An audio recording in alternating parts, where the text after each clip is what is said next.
No vídeo de hoje vamos falar sobre Israel Adesanya, que tá pedindo uma revanche contra Sean Strickland, e também sobre Charles do Bronx e Ilia Topuria. Os dois postaram nas redes sociais que já estão se preparando, já entraram em camp para suas respectivas próximas lutas. Ou será que eles vão se enfrentar? Mas enfim, pessoal, antes de começar o vídeo, quero lembrar para vocês: pessoal, cria logo sua conta na Stake. Como é que você, fã do UFC, que é inscrito aqui do canal, que acompanha o UFC todo final de semana, tá jogando em outro lugar sem ser stake.bet.br? Já falei, a Stake é a patrocinadora oficial do UFC e somente lá que você tem promoções exclusivas para fazer suas apostas nos cards do UFC. Inclusive, já me prometeram que no UFC 315, no mês que vem, teremos uma super promoção. Eu não posso falar nada por enquanto, mas eu garanto para vocês que vai valer a pena. Então já cria sua conta na Stake, link aqui no primeiro comentário fixado ou no QR Code que tá aparecendo aqui na tela, e não perca as promoções exclusivas e principalmente a promoção do UFC 315. Sem mais delongas, vamos começar o vídeo.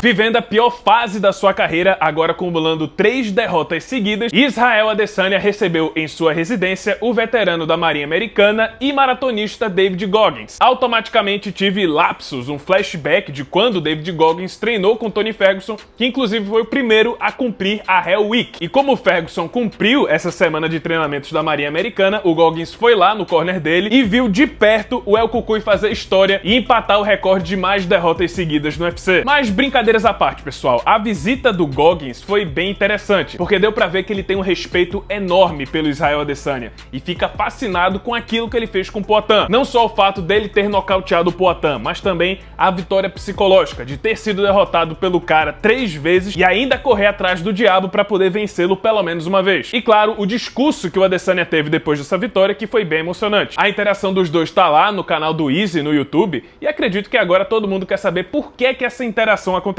Por mais que o primeiro pensamento seja que é só pra criar conteúdo, só pra gerar engajamento, eu acho que tem muita coisa por trás disso. A gente vem debatendo há meses que o Adesanya perdeu aquela chama, aquela fome de competição. Ele já não é mais aquele lutador que estava disposto a morrer na luta contra Kelvin Gastelum. Depois que ele nocauteou o Poatan, parece que o Adesanya atingiu o objetivo máximo da sua carreira, atingiu o ápice. E depois de ter cumprido seu objetivo final no MMA, parece que ele entrou numa espécie de zona de conforto. Parecido, só que numa escala bem menor do que aconteceu com Tyson Fury. Depois que ele foi campeão mundial dos pesos pesados, o grande sonho da sua vida, contra o Vladimir Klitschko, ele simplesmente perdeu a motivação para continuar no boxe. Inclusive teve depressão. Depois de vencer o Poatan, Adesanya foi completamente dominado e humilhado pelo Sean Strickland. Uma derrota que, na minha opinião, foi o que definitivamente quebrou o psicológico do Adesanya. Depois foi finalizado pelo Dricus du Plessis, uma luta onde pareceu muito que o Adesanya jogou a toalha, porque foi bizarro. Do nada ele começou a correr, deu as costas, facilitou o trabalho do Dricus, que acabou fechando a finalização. E na última luta, agora em fevereiro, ele foi nocauteado pelo Nassourdine Imavov. E aí, depois dessa última derrota, eu acho que acionou um alerta na cabeça do Izzy. Ele percebeu que precisa sair dessa zona de conforto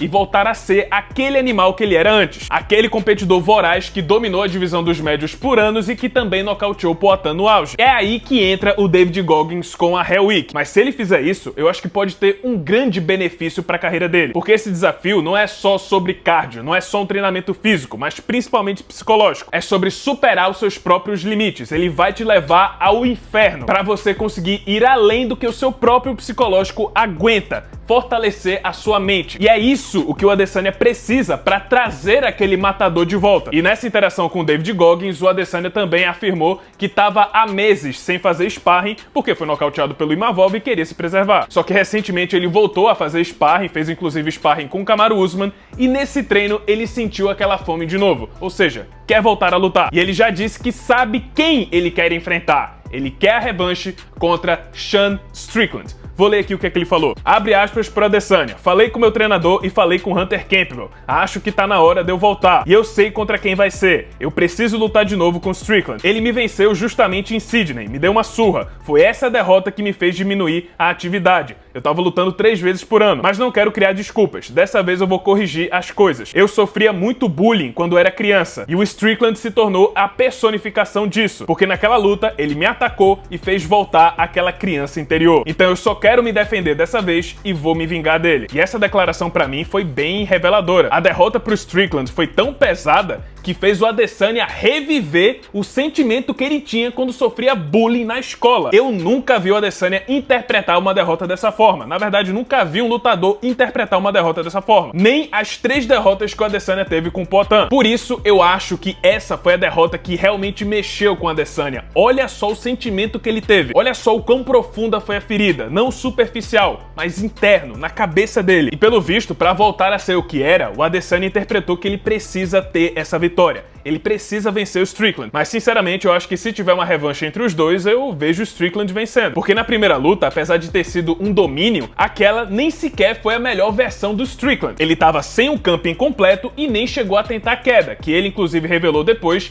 que era o seu plano inicial. O jogo casou perfeitamente pro americano. Parece que o Strickland é o antijogo perfeito contra o Adesanya. Então se tiver uma revanche, eu vejo um claro favoritismo pro Strickland e acho inclusive que ele pode vencer, talvez até mais fácil. Mas com todo esse sentimento por trás dessa primeira derrota, pode ser que uma revanche faça renascer aquela chama que o Adesanya acendeu para poder vencer o Poatan. Vai trazer aquela raiva, aquela motivação de volta e vai responder para ele, para todos os seus fãs, se aquele Adesanya de antigamente ainda existe. Agora vamos pro segundo tema do vídeo. Charles do Bronx, em suas redes sociais, postou um vídeo enigmático, dando a entender que o seu retorno ao octógono será anunciado em breve. Curiosamente, ao mesmo tempo, quem também disse que o camping de treinamento começou foi o Ilia Topuria, postando uma mensagem no Twitter. E aí, será pura coincidência que os dois anunciaram que estão voltando a competir praticamente na mesma hora? E aí, para adicionar mais tempero à história, o jornalista espanhol Álvaro Comeneiro respondeu essa postagem do Topuria no Twitter dizendo que o ex-campeão dos penas vai sim lutar na Semana Internacional da Luta, no UFC 317, e vai disputar um cinturão. E completou dizendo que não vai ser um cinturão interino dos leves, vai ser um cinturão linear, não tem outra opção, seja diretamente contra o campeão ou um cinturão vago. E aí a gente começa a supor, o que isso significa? Significa então, ou o óbvio, ou o Topuria vai realmente lutar contra o Islam Makhachev, ou, se for um cinturão vago, significa que existe um possível plano do UFC de tirar o cinturão do Islam Makhachev? E por que eles fariam isso? Bom, vocês devem lembrar que o Ilia Topuria também abriu mão do seu cinturão para poder subir para o peso leve e disputar um novo título. E aí, nessa mesma época, o Diego Lopes disse que aparentemente o UFC tá desistindo temporariamente dessa ideia de fazer um duplo campeão. Ou seja, se o cara quer subir de categoria e tentar um novo título, ele precisa abrir mão do cinturão que ele já tem para poder subir. Se for o caso, significa que Islam Makhachev vai abrir mão do seu cinturão dos leves para subir para os meio-médios e tentar o cinturão de lá, contra Belal Muhammad ou Jack Della Maddalena, mas provavelmente contra o Jack, porque o Belal é amigo dele e amigo do clã Nurmagomedov. Mas aí fica a dúvida, será que o Islam vai querer deixar chegar nesse ponto? Justo agora que ele bateu o recorde de defesas de cinturão seguidas no peso leve, ele vai encerrar esse reinado? Vai subir de categoria? Sinceramente, eu não entendo essa recusa constante do Islam em não querer enfrentar o Ilia Topuria, porque casa perfeitamente com o que ele quer. Ele quer um adversário novo e ainda é um campeão. Não tem outro adversário disponível no peso leve que vá agregar tanto ao legado do Islam como Ilia Topuria. Mas ele é peso-pena. Sim, mas ele é um peso-pena que nocauteou Volkanovski e Max Holloway em sequência. Não é qualquer peso-pena, é o campeão do peso-pena e que bateu os dois melhores que a categoria tinha, vivendo o auge e invicto. Seria uma baita de uma vitória pro Islam. Além disso, vencendo o Topuria nessa luta, o Islam chegaria à 5ª defesa de cinturão seguida no peso leve. Recorde isolado. E se já demorou tanto tempo assim pra bater as 3 defesas seguidas, imagina 5. Então, antes de subir, eu acho que o Islam deveria fazer isso. Deveria enfrentar o Topuria, deixar o seu legado irretocável no peso leve e aí sim subir de categoria. E não abandonar o cinturão assim, deixar ele vago e subir para os meio médios. Mas se as informações do Comeneiro se confirmarem reais, significa então que possivelmente veremos Ilia Topuria contra Charles do Bronx na Semana Internacional da Luta. Algo que o UFC precisa esclarecer, porque já faltam 60 dias pro evento, ou quase 60 dias pro evento, e não sabemos qual vai ser a luta principal. Tá difícil até pros atletas, que não vão ter um camping completo com 60 dias. Mas vamos esperar, porque eu sinto que estamos chegando numa conclusão. Acho que talvez até sábado Dana White vai anunciar qual é o evento principal do UFC 317. Mas é isso, esse foi o vídeo, espero que tenham gostado. Se você gostou, deixa o seu like, se inscreve no canal, já ativando o sininho das notificações para não perder o próximo conteúdo. E isso, muito obrigado por terem assistido e até a próxima.